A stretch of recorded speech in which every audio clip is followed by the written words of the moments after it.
नाम जप और मंत्र में क्या अंतर है?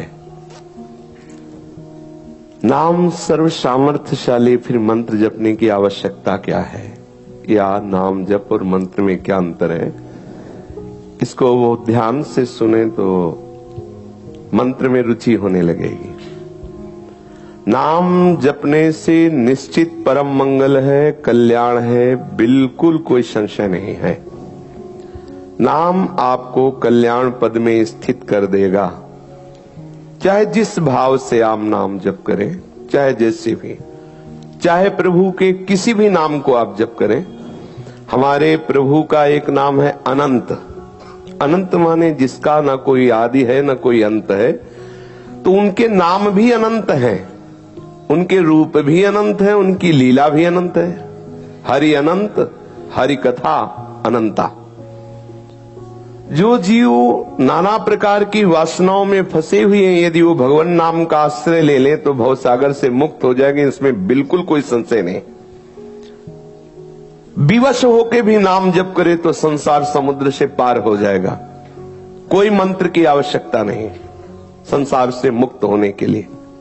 अब ध्यान देने योग्य बात है, हमारे यहां भाव देह से अपने आराध्य देव की सेवा में पहुंचने का सिद्धांत स्थापित किया गया है। जैसे आप कृष्ण कृष्ण बोले तो आप संसार समुद्र से तर जाएंगे, इसमें कोई संशय नहीं। लेकिन आप प्रभु के सखा बन जाएंगे, आप गोपी बन जाएंगे, बिल्कुल संशय है। सखा बनने के लिए या गोपी बनने के लिए या सहचरी बनने के लिए आचार्य जो प्रकट होकर मंत्र दे रहे हैं, वो मंत्र आपको सखा बनाएगा। कल्याण होने में कोई संशय नहीं है। आप कृष्ण कृष्ण बोले, आपका कल्याण पक्का है। राम राम बोले, हरि हरि बोले, कल्याण पक्का है। आपकी कामनाओं की भी पूर्ति हो जाएगी। लेकिन आप सखा स्वरूप होके श्री कृष्ण की सखा भाव लीला में प्रवेश पावे, आप वात्सल्य भाव से युक्त होकर अखिल लोक ब्रह्मांडों के स्वामी को अपना बेटा मान के दुलार करें, आप अखिल लोक चूड़ामणि आनंद समुद्र श्री लाल बिहारी को अपना पति मान करके कांता भाव से, अपने को प्रिया भाव से आप वहां समर्पित कर सके, आप अपने को सहचरी मानकर युगल सेवा में आठों पैर रह सके, असंभव। इसके लिए आचार्य प्रकट होकर जो मंत्र दिए हैं, उसी मंत्र से उस वस्तु की प्राप्ति होगी। इसीलिए नाम के साथ मंत्र दिया जाता है। नाम जपने का परिणाम माना जाता है मंत्र। जैसे सेवक जी महाराज हरिवंश नाम को पूर्ण वर्णन किया है। हरिवंश हरिवंश बोले, आचार्य चरण प्रकट हुए और निज मंत्र दिया। निज मंत्र के प्रभाव से वो निकुंज में प्रवेश हुए और अद्भुत लीलाओं का दर्शन किया, उसी का वर्णन किया।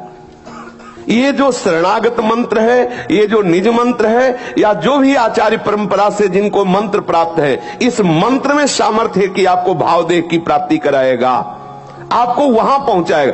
कृष्ण कृष्ण बोल रहे हो तो आप संसार से मुक्त हो जाओगे, पक्का, इसमें कोई संशय नहीं। लेकिन आप सखा बन जाओगे, आप सखी बन जाओगे, आप गोपी बन जाओगे, आप यशोदा भाव को प्राप्त हो जाओगे, संशय है।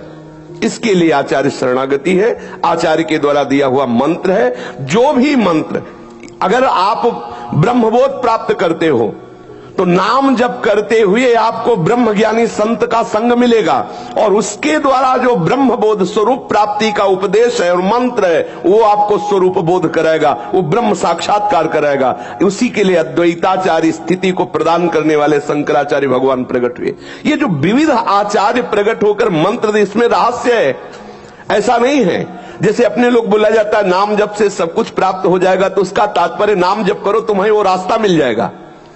तुम जो नाम, अब जैसे एक बोल रहा है राम राम राम राम राम, मुक्त हो जाएगा, लेकिन वो साकेत धाम में जाके सिया जी की सहचरी बनकर उनके महल में प्रवेश पाएगा, संभव। उसके लिए जो अग्रदास नाभाद सखी ये सवै राम सीता की, अग्रदेवाचार्य जी जो मंत्र प्रकट किए सहचरी भाव का वो जपोगे, तब सीता सहचरी बनकर उनकी सेवा में पहुंच जाओगे। समझ रहे ना? ये जो आचार्य महापुरुष मंत्र दिए हैं, ये उस भाव देह को प्राप्त कराकर नित्य सेवा में पहुंचाने के लिए। इसलिए मंत्र बहुत अनिवार्य है। नाम जप करो जब आपका शरीर अपवित्र हो, या आप ऐसा लग रहा हो कि मैं मंत्र जपने की योग्यता नहीं रख रहा इस समय किसी अपवित्रता के कारण, या मन नहीं लग रहा, तो नाम जप करो। मैं कहा मंत्र अत्यंत आवश्यक है, मंत्र के द्वारा ही स्वरूप की प्राप्ति होगी। समझ में आ गया?